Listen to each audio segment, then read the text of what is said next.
मारता है। कब सोचा था इमरान खान ने मेरी इतनी पिटाई होगी? गलती की तो हुई ना। चलते चलते ये भी कह देते हैं कि कौम पे ये एहसान कर दो तुम इमरान खान से। अभी जुमला आया है तो निकाल दें, जो होगी देखी जाएगी।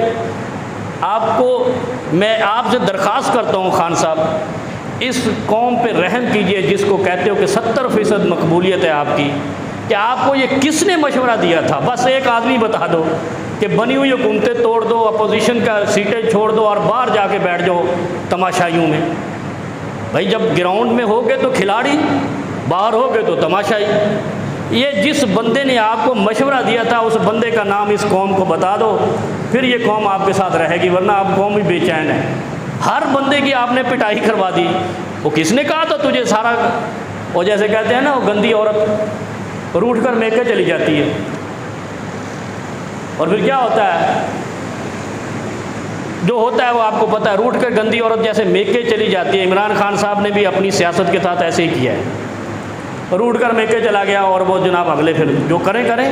अगर ये अपोजिशन में होता और पंजाब या KPK की हुकूमत होती तो ये इसको उल्टा न लटकाया जाता, इसकी पार्टी के लोगों को। तो ये है वो, यानी क्या कहते हैं, लम्हों ने ख़ता की सदियों ने सज़ा पाई। बस ये एहसान कर दो, कौम को बता दो।